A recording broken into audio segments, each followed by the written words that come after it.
what advice do you have for students or ECPs that are trying to figure out how to keep the psychology of religion and spirituality at the forefront of their research or clinical agenda and trying to branch out with that? Well, the best advice I can give people starting out is create a research group. Mm-hmm. You need a support system, and I think that's just as true today as it was in the old days. But it's kind of like a field of dreams. If you build it, they will come. If you invite people to join you in a research group on topics of religion, and spirituality, and psychology, there's a lot of interest that may be somewhat unarticulated and untapped. But if you build it, they will come. People will be, that's what I did. And I've suggested it to other grad students and early career faculty members, and that's just the case. And then you have this kind of synergy. Because the field is so rich and complex, no one person, I think, can do a good job with it on their own, working in isolation. If you get people together and they share their energy and their own diverse personal histories and perspectives, and it just kind of takes off, and very sustaining as well for faculty personally as well as professionally. Yeah, and that leads into the article that you sent me.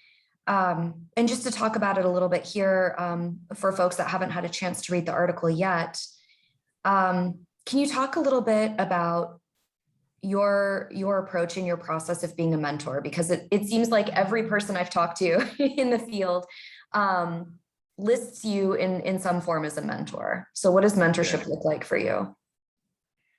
Well, I mean, the kind of theme in my life and all of this is that we're all of us are teachers and learners simultaneously. Getting a PhD doesn't mean you're just a teacher and that you no longer have things to learn. If anything, it's just a step in the learning process. So, I always approached it that, and I looked for graduate students when I tried to select them who were people who could teach me things, people with diverse backgrounds and interests who could just educate me about religious and spiritual issues. And hopefully I had something to offer them in return, but it was really the exciting nature of the research enterprise is learning together. We did,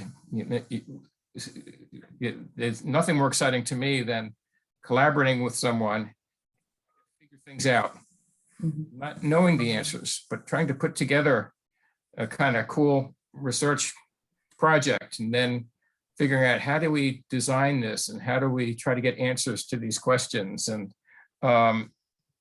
so I think that, to me, the mentoring process was key to it, is the reciprocity in the learning process. That's what creates, I think, connection and excitement, and in which both the teachers and learners teach each other and learn from each other. And always a give and take process.